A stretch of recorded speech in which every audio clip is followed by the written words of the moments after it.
सतयुग का समय था। धरती पर धर्म की ज्योति थी, लेकिन अरण्य, पर्वतों और अंधकारमय गुफाओं में कुछ ऐसी शक्तियां अब भी शेष थीं जो राक्षसी प्रवृत्तियों से भरपूर थीं। यह कहानी है एक ऐसी राक्षसी की जिसका नाम था दंती। दंती कोई साधारण राक्षसी नहीं थी। उसका चेहरा विकराल था, आंखें जलती अग्नि सी और स्वर जैसे गरजता बादल। वह जन्म से ही हिंसक थी। नृशंसता उसकी रगों में बहती थी। इंसानों को देखकर वह तृप्ति महसूस करती थी, भोजन की तृप्ति, रक्त की। लेकिन समय परिवर्तनशील है। सतयुग में धर्म का प्रभाव इतना गहरा था कि अधर्म भी कभी कभी उससे टकराकर स्वयं को झुकने को विवश हो जाता था। एक दिन की बात है।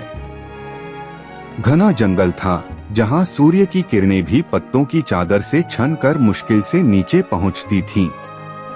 वहीं एक वृद्ध ब्राह्मण गेरुए वस्त्रों में लिपटा हुआ सूखी घास पर बैठा मंत्रोच्चार कर रहा था। उसका शरीर दुर्बल था पर तेज अपार। उसकी तपस्या में इतना बल था कि वन के हिंसक पशु भी उसके समीप आकर शांत हो जाते थे। पर वह दिन ही कुछ और लेकर आया था। राक्षसी दंती उस दिन भूखी थी। 3 दिन से उसका कोई शिकार सफल नहीं हुआ था। प्यास नहीं थी उसे, रक्त की चाह थी। जैसे ही उसकी आंखें उस ब्राह्मण पर पड़ी, वह गुर्राई। आज तेरा अंत निश्चित है ब्राह्मण। तेज झपट्टा मारती हुई वह उसके निकट पहुंची, लेकिन वह रुक गई। उस वृद्ध ब्राह्मण ने अपनी आंखें खोली। दृष्टि में न भय था न क्रोध, केवल करुणा। वह मुस्कराया और बोला, इतनी पीड़ा है तुम्हारे स्वर में, इतनी बेचैनी तुम्हारी आंखों में। क्या सचमुच तुम्हें लगता है कि मुझे खाकर तुम्हारा दुख समाप्त हो जाएगा? दंती ठिठक गई। वह तो सोच रही थी कि चीख सुनाई देगी, प्राणों की भीख मांगी जाएगी, पर यह तो उसके संपूर्ण अस्तित्व को तोड़ रहा था। दंती गुर्राई, मुझे भूख लगी है। वृद्ध ब्राह्मण ने सच्चे भाव से कहा, तो लो, यह शरीर तुम्हारा है। पर एक बात पूछने दो, तुम्हें डर नहीं लगता हर बार किसी को मारकर? दंती चुप हो गई। कभी किसी ने उससे ये प्रश्न नहीं किया था। उसे समझ नहीं आ रहा था कि ब्राह्मण के भीतर ऐसा कौन सा बल है जो उसकी हिंसा को कुचल रहा है। राक्षसी ने धीरे से कहा, डर नहीं, पर एक खालीपन है। और मैं राक्षसी हूं, ये मेरा धर्म है। ब्राह्मण मुस्कुराया। उसने राक्षसी से पूछा, क्या तुम जानती हो धर्म क्या होता है? जिसे करने से आत्मा प्रसन्न हो, वही धर्म होता है। क्या तुम प्रसन्न हो? राक्षसी का हृदय कांप गया। राक्षसी ने सोचने लगी, प्रसन्नता? उसे याद नहीं कब आखिरी बार वह हंसी थी, कब किसी ने उसके सिर पर हाथ फेरा था, कब उसने किसी की आंखों में दया देखी थी। वह चुपचाप बैठ गई। उसके शरीर की कांपती थकावट जैसे अब बाहर आ रही थी। मुझे मोक्ष चाहिए, उसने फुसफुसाया। ब्राह्मण बोला, मोक्ष तो तुम पा सकती हो। क्या मैं जैसी प्राणी जो सैकड़ों को मार चुकी हूं, क्या मुझे भी मोक्ष मिल सकता है? ये बोलते हुए राक्षसी दंती की आंखों से पहली बार आंसू बहे। ब्राह्मण ने उसकी ओर हाथ बढ़ाया और कहा, हर जीव में आत्मा है और हर आत्मा में ईश्वर। यदि तुम हृदय से बदल जाओ तो ईश्वर स्वयं तुम्हारा स्वागत करेंगे। राक्षसी दंती हिचक रही थी। उसकी आवाज कांप रही थी।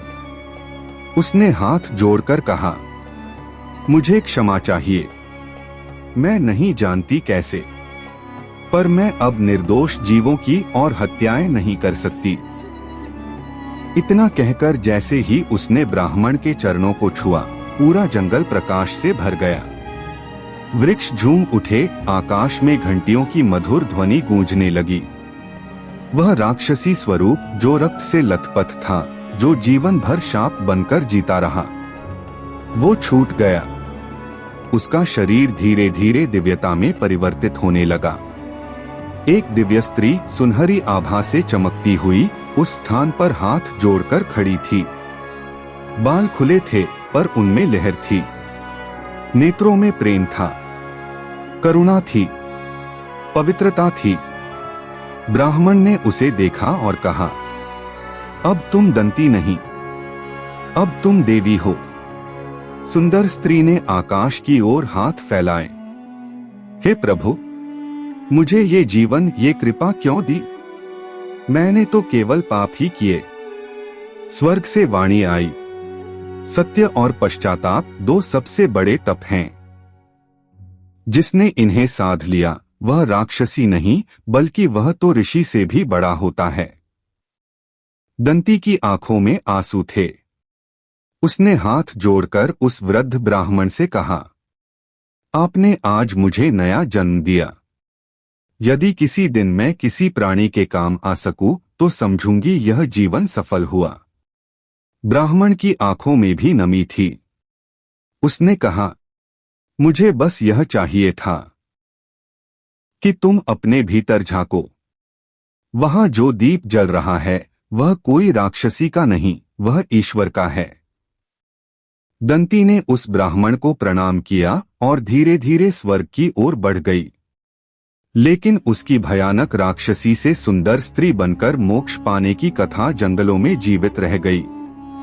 आज भी जब सतयुग की गाथाएं सुनाई जाती हैं, तो वृद्ध ऋषि कहते हैं, सच्चा पश्चाताप पतित से पावन बना सकता है।